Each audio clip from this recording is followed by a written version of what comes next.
اعوذ باللہ من الشیطان الرجیم بسم اللہ الرحمن الرحیم۔ کیا ہوگا؟ ماں بیچاری کی ساری زندگی پردے ڈالتے بیت گئی۔ ابا نے آ کے پوچھا کہاں گیا وہ کہتی ادھر ہی تھا، مجھے بتا کے ابھی آ جائے گا، وہ مجھے کہہ گیا تھا کہ میں نہیں ادھر ہی تھا، کچھ بھی نہیں، ایسی کوئی بات ہی نہیں۔ ساری زندگی پردے ڈالتے بیت گئی۔ ابا کئی دفعہ گھر میں لڑائی کی، بیٹے کو مارا، اماں نے آگے بڑھ کے پتر کے حصے کی مار بھی کھائی، لیکن اسی بیٹے کی شادی کر دی تو اماں کو پتا چلا کہ اوہو میں تو سمجھدار ہی نہیں تھی، میرا تو پتر مجھے کہہ رہا ہے اماں تو بھی تو کبھی سیانی ہو جایا کر، اگر وہ بولتی ہے تو تو ہی چپ کر جا، تو پھر اسے احساس ہوتا ہے کہ اوہو میں تو ساری زندگی بیوقوف رہی، میں تیرا دفاع کرتی رہی، تیرے حصے کے تھپڑ کھاتی رہی، اور مجھے آج تو نے بتایا کہ تو سیانی نہیں تھی، آج تو نے بتایا کہ تو عقل مندی نہیں تھی، اماں تجھے کیا پتا، میری بیوی کے سامنے تو ہی سیانی ہو جا۔ وہ ٹوٹ جاتی ہے، بکھر جاتی ہے، وہ کبھی پلٹ کے دیکھتی ہے تو اسے بڑے سارے زخم تازے ہو کے دکھائی دیتے ہیں، وہ یار میں ہی سیانی نہیں تھی۔ سنو نا، امام حسن رضی اللہ تعالیٰ عنہ فرماتے ہیں امام حسن نے کوئی لمبا وقت نہیں اپنی والدہ کے ساتھ گزارا، چھوٹے تھے تو سیدہ فاطمہ الزہرا رضی اللہ تعالیٰ عنہ وصال کر گئیں، پر شیر خدا کے پتر کی بات دیکھیں، امام حسن کہتے ہیں لوگوں میں جب تھوڑا سا باشعور ہوا اور مجھے چیزیں تھوڑی سی دکھائی دینے لگی تو میں نے کبھی اپنی اماں کے ساتھ ایک پلیٹ میں کھانا نہیں کھایا تھا۔ حضور ساری دنیا کھاتی ہے تو آپ نے کیوں نہیں کھایا؟ تو فرماتے ڈر لگتا تھا کہ کہیں ایسا نہ ہو کہ جس لقمے کی طرف میری ماں اپنا ہاتھ بڑھائے کہیں میں نہ اٹھا لوں، بے ادبی نہ ہو جائے، ڈر لگتا تھا۔ میں نے یہاں تک بھی نا، کیونکہ ماں تو ماں ہوتی ہے، میں نے یہاں تک بھی ماں کا احترام کیا، روٹی کھانے میں بھی تقدیر نہیں کی۔ یہاں ماں وہ کہتی ہے پیر صاحب انہوں دسیا جنا کہ میں تو انہوں آکھیا سی، انہیں گلاں چونوں آکھیا جے میرے نال بولے تھے صحیح کرے، انہوں دسیو نا میرے نال بگڑ جائے گا، انہوں آکھیا جے نا میں تو انہوں شکایت لائے، پر نا انہوں گلاں سمجھایا جے کہ میرے نال اچھی نہ بولیا کرے، انہوں تکلیف، انہوں آکھیو نا۔ او یار کیا کائنات میں حضور سے بڑا بھی کوئی ہے؟ لیکن حضرت حلیمہ سعدی آئی ہیں تو کیا میرے نبی اٹھ کے کھڑے نہیں ہو گئے؟ حضور نے اکرام دیا تو اکرام دینے سے قد بڑا ہوتا ہے، چھوٹا تو نہیں ہوتا۔ خدا را اپنے بڑوں کا اکرام کرنا سیکھیں۔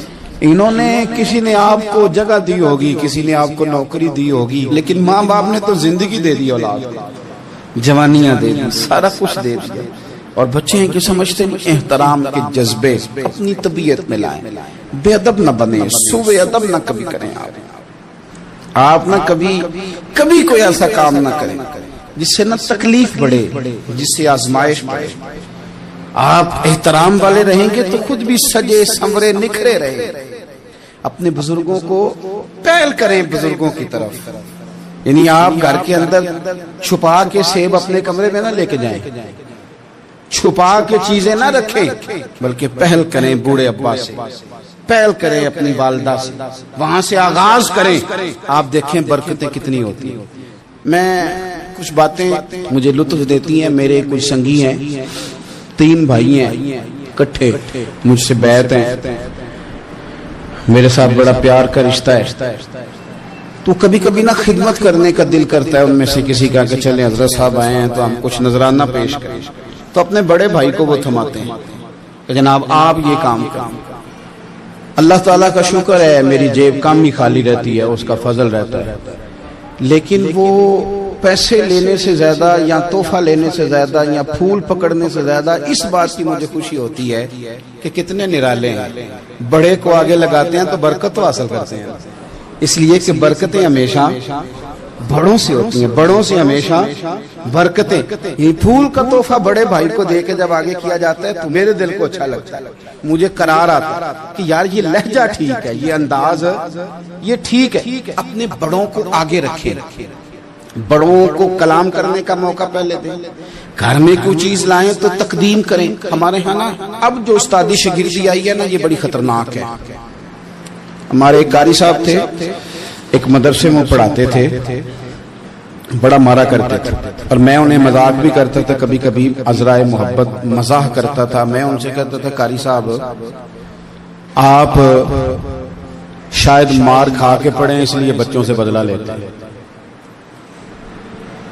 تو کچھ دن پہلے، کچھ عرصہ پہلے ملاقات ہوئی تو میں ان کے ادارے کے قریب سے گزر رہا تھا، تو میں نے ان کا نا وہ ڈیسک وغیرہ چیک کیا، تو ان کے پاس نا سوٹی علیحدہ ہوتی تھی، پائپ دو قسم کے علیحدہ ہوتے تھے، پانی والا علیحدہ اور گیس والا علیحدہ، بڑا مارتے تھے بچوں کو۔ مجھے بھی اختلاف تھا اس بات سے، میں ان کو گزارش بھی کرتا تھا، تو میں گیا تو وہ جس طرح وہ خیر استاد کمال کے تھے، انہوں نے بڑے کامیاب حافظ تیار کیے، اور ویسے بھی بندہ بڑا باوصول، بڑے اچھے، بڑے نفیس۔ میں نے ان سے کہا کہ وہ خیر ہے، چھوٹیاں کدھر گئیں آپ کی؟ کہنے لگے حضرت صاحب نہ شاگرد رہے، نہ استاد رہے، نہ وہ ماں باپ رہے۔ کہنے لگے پتہ نہیں 2-4 سالوں میں کیا ہوا ہے۔ تو میں نے کہا آپ کو تو کوئی منع کاری نہیں، میں نے کئی دفعہ سمجھایا تھا، آپ باز نہیں آتے۔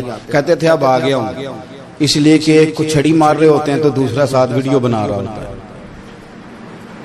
پہلے طالب علم اس طرح کی توہین کا رویہ استادوں کے ساتھ نہیں کرتے تھے، وہ کہتے تھے جیسے بھی ہے فیض استاد سے لینا ہے۔ اب آپ ذرا گھور کے دیکھیں تو کہتے ہیں لاؤ کتابیں، جا رہا ہوں بڑے مدرسے، بڑے کالج، بڑے اسکول۔ میں نے اپنی زندگی میں دیکھا کہ ہمارے بڑے کہتے تھے، کبھی گارا کے بتاتے نا استاد جی نے مارا ہے تو کہتے تھے کسی غلطی سے مارا ہوگا، اور اس طرح کے سخت لفظ بولتے تھے کہ ہمیں لگتا تھا کہ ہمارے بزرگ ہمارے ساتھ زیادتی کر رہے ہیں۔ وہ کہتے تھے کہ مینو ہڈیاں چاہیے نے پڑے آؤ رہے، یہ لفظ کہتے تھے میرے ابا جی میری اماں، ہڈیاں دیا جی سانو پر دیا جی پڑیا۔ اب کیا ماحول ہے، ڈر آتا ہے، چے گھورتے ہیں۔ ان کی اماں آگے کہتی ہے تو 8,000 کا مولوی ہے، میرا 1.25 کروڑ کا بچہ ہے، تیری طاقت کیسی ہوئی چودھری کے بچے کو ہاتھ لگانے کی؟ اتنی تیری جرت کہ میں نے میرے بیٹے کو ہاتھ لگایا ہے؟ کروں گی نا کل بندے اکٹھے تیری کراؤں گی چھوٹی مسجد سے، تو اتنی تیری طاقت کہ تو میرے بچے کو مارے۔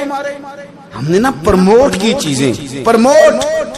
حضرت خواجہ حسن بصری رحمت اللہ علیہ فرمایا کرتے تھے ادب نہ ہو تو علم آ ہی نہیں سکتا، اس لیے کہ کتابیں رہنمائی کرتی ہیں، کتابوں کی ترجمانی تو استاد نے کرنی ہے۔ تو اگر آپ وہ احترام ہی نہیں ہے، وہ طبیعت ہی نہیں ہے، وہ ذوق ہی نہیں ہے، سیکھنے کا وہ خاص جذبہ ہی نہیں ہے۔ ہمارے صاحب رحمت اللہ علیہ فرمایا کرتے تھے بہت سارے لوگ بڑے بڑے درویشوں کے پاس جا کے خالی آتے ہیں۔ حضور کیوں؟ فرماتے تھے اس لیے کہ کشکول سیدھا نہیں کرتے، پیالہ سیدھا نہ ہو تو خیرات آیا نہیں کرتے، ادب نہیں کرتے، احترام نہیں کرتے، پیالہ سیدھا نہیں کرتے۔ پیالہ سیدھا نہ ہو تو وہ تو جو دینا ہو وہ بھی نیچے گر جاتا ہے۔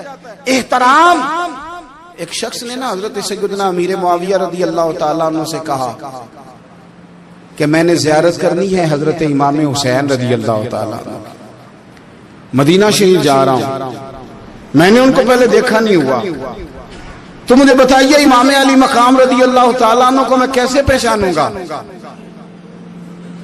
تو ابن عساکر دیکھیے گا حضرت امیر معاویہ رضی اللہ تعالیٰ عنہ فرمانے لگے تو مدینہ شریف جانا، ایک شخص لوگوں کے حلقے میں بیٹھ کے لوگوں کو دین پڑھا رہا ہوگا، مسجد نبی میں وہ چمکتا ہوا چہرہ لوگوں کو قرآن و سنت کی تعلیمات سے روشناس کر رہا ہوگا، اور فرمایا اس کے ارد گرد لوگ اس ادب سے بیٹھے ہوں گے کہ جیسے ان کے سروں پر پرندے بیٹھے ہوئے ہیں، ذرا حرکت کی تو پرندے اڑ جائیں گے۔ فرمایا جب وہ نورانیت والا ماحول تم دیکھو اور اتنے با ادب شاگردوں کے بیچ بیٹھی ہوئی ایک نورانی ہستی کو دیکھو تو سمجھ لینا وہی حسین ابن علی، وہی ہے امام علی مقام امام حسین، کہ جو اس احترام کے ساتھ لوگوں کو انہوں نے آداب سکھائے ہیں، اس طرح انہوں نے لوگوں کو سمجھایا ہے کہ ان کے شاگردوں کا یہ رنگ ہے کہ وہ تو سر نہیں ہلاتے کہ کہیں پرندہ نہ اڑ جائے۔ اس انداز میں جب لوگ، مجھے بات یاد آ گئی، امام احمد بن حنبل رحمت اللہ علیہ بہت بڑے محدث تھے، تو مجھے پتہ ہے اگر آپ مجھ سے پوچھیں گے نا اس دور میں فقہ سب سے بہترین کس کو آتی ہے تو میں آپ کو بتا سکتا ہوں، کیونکہ میرا شعبہ ہے نا۔ آپ پوچھیں گے صرف ناو کا استاد کون اچھا ہے تو میں بتا دوں گا کہ کہاں پہ ہے، کون ہے، میرا شعبہ ہے. اسی طرح سے میڈیکل کے شعبے سے وابستہ لوگوں سے آپ پوچھیں گے کہ ہارٹ کا ڈاکٹر کون سا اچھا ہے تو بتا دیں گے. پوچھیں گے بھئی میں نے ایک ناک کان گلے کے ڈاکٹر کے پاس جانا ہے، تو جس کا جو شعبہ ہے اسے پتا ہوتا ہے. مدرسے کے بچوں کو بھی پتا ہوتا ہے کہ کون سا آدمی کہاں بہترین پڑھانے والا ہے. ایک بزرگ تھے شاہ بقی الدین ابن مخلد، وہ کہتے ہیں مجھے پتا چلا کہ اس دور میں نبی کریم علیہ السلام کی حدیث جو سب سے بہترین پڑھاتے ہیں وہ امام احمد بن حنبل ہیں. ان کو حضور کی حدیث سے جو خاص شغف ہے وہ کسی اور کو نہیں. کہتے ہیں میرے دل میں لو لگ گئی، حالانکہ میں امیر گھرانے سے تھا. میں کشتی میں بیٹھا امام احمد بن حنبل کے پاس آنے کے لیے، رشتے میں طوفان آ گیا، کشتی ہچکولے کھانے لگی. کسی طریقے سے ایک جزیرے کے ساتھ جا کے کشتی لگی، ٹوٹ گئی، بکھر گئی. میں جزیرے پہ اتر گیا، اور بھی کئی لوگ تھے. 1 مہینہ وہاں رہنا پڑا. بارشیں ختم ہوئی، موسم ٹھیک ہوا تو ایک کشتی دکھائی دی آتی ہوئی. فرماتے ہیں کہ وہ اس کشتی میں بیٹھا، دوبارہ بغداد گیا. مجھے سفر طے کرتے 2.5 مہینے گزر گئے. وہ جزیرے پہ مہینہ پتے کھا کے بھی گزارا کرنا پڑا. نکلا تھا علم حاصل کرنے. جب بغداد شریف پہنچا، لوگوں سے پوچھا امام احمد بن حنبل کا مدرسہ کہاں ہے؟ انہوں نے کہا وہ مدرسہ تو بند ہو گیا ہے، وقت کا بادشاہ مخالف ہو گیا، مسجد مدرسہ سیل کر دیا. امام صاحب کہاں ہیں؟ کہا گھر کے اندر قید ہیں. ان کے گھر کو سب جیل بنا دیا، چاروں جانب پولیس کھڑی ہے، اور ویسے بھی بغداد میں کرفیو، ہر چوک چوراہے میں پولیس والے کھڑے.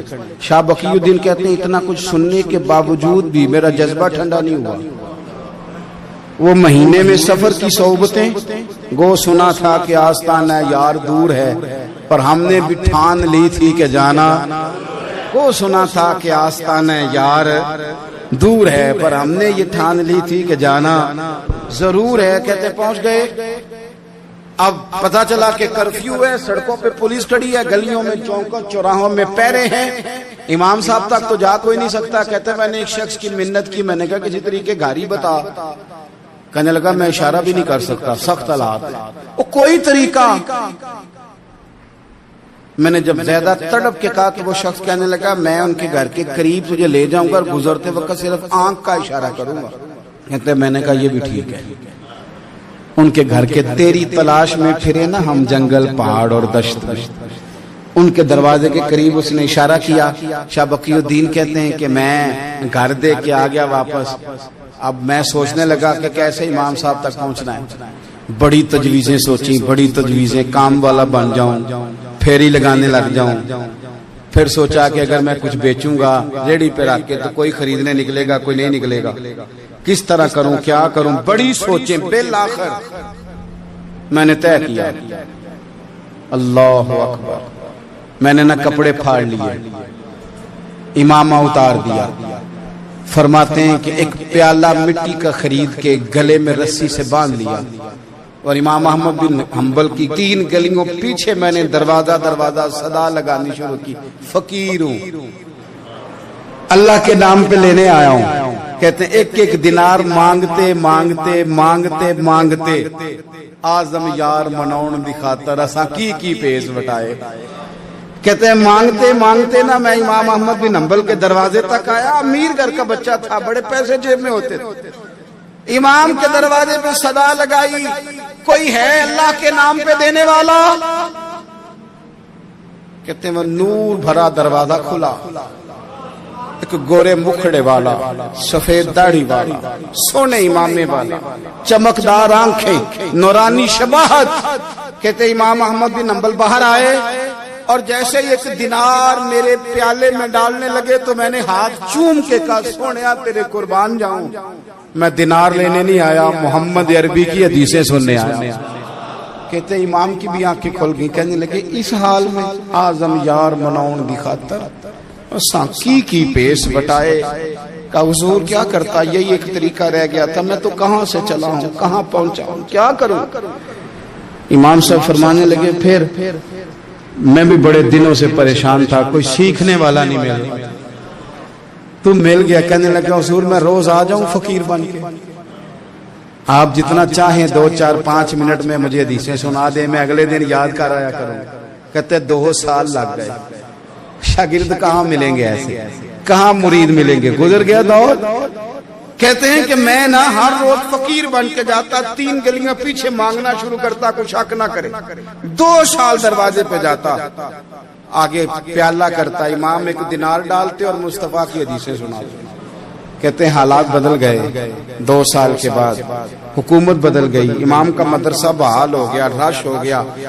بادشاہ بڑا عقیدت مند تھا، جو نیا آیا اس نے بڑا کر کے ادارہ بنا کے دیا۔ جس دن میں گیا تو رش لگا ہوا تھا۔ کہتے ہیں حالات بدلے تو ہم نے بھی کپڑے بدلے، ہم نے بھی کپڑے بدلے، ہم نے بھی دوبارہ سے دستار باندھی۔ اور کہتے ہیں بڑے لوگ بیٹھے ہوئے تھے، میں جب داخل ہوا نا تو امام اٹھ کے کھڑے ہوئے۔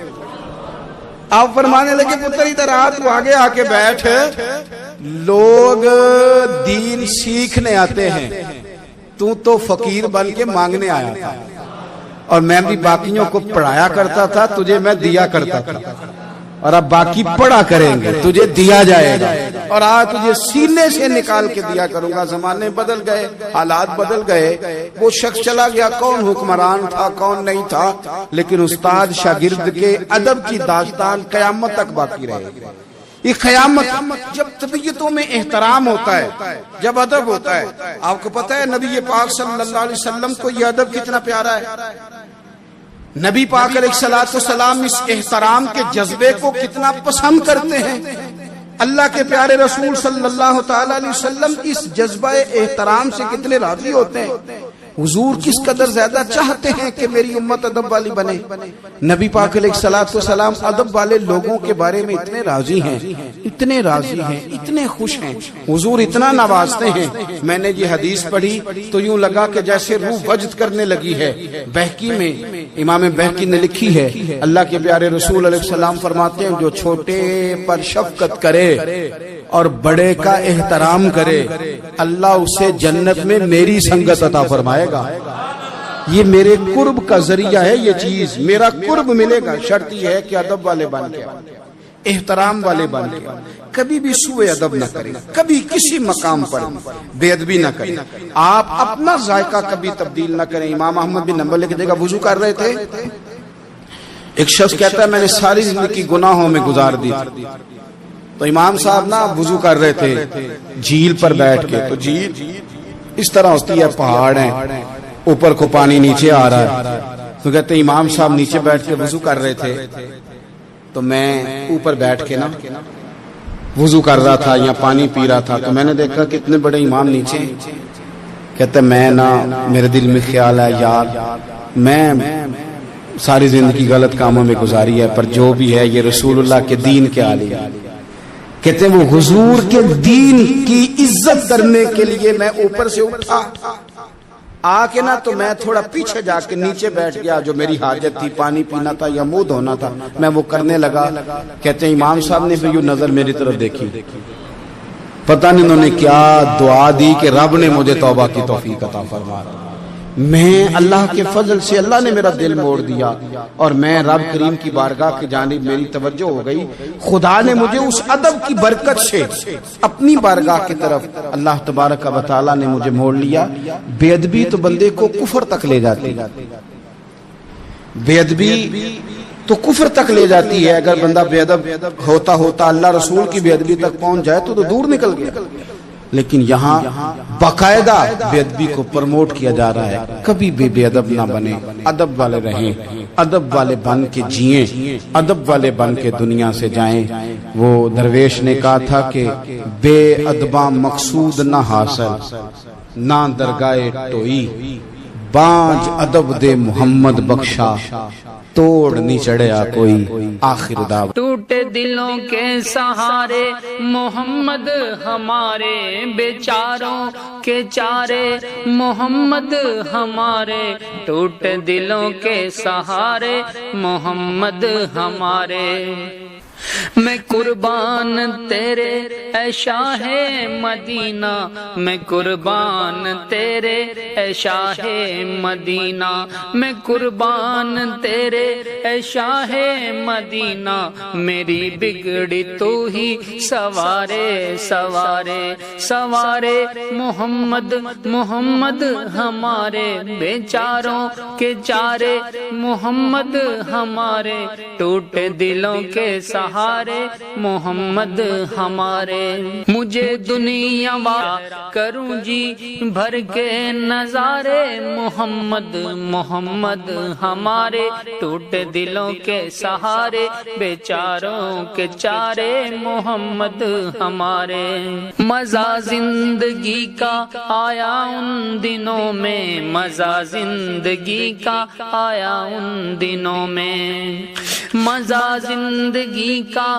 آیا ان دنوں میں تیرے پاس جو دن گزارے محمد محمد ہمارے بیچاروں کے چارے ٹوٹے دلوں کے سہارے محمد ہمارے ارے کیا غم ہے رے مجھ کو بے شک ہوں میں مجرم کیا غم ہے رے مجھ کو بے شک ہوں میں مجرم میرے شفیق ہیں پیارے بیچاروں کے چارے ٹوٹے دلوں کے سہارے محمد ہمارے محمد ہمارے ٹوٹے دلوں کے سہارے بیچاروں کے چارے محمد ہمارے یتیموں کے سہارے محمد ہمارے قبر میں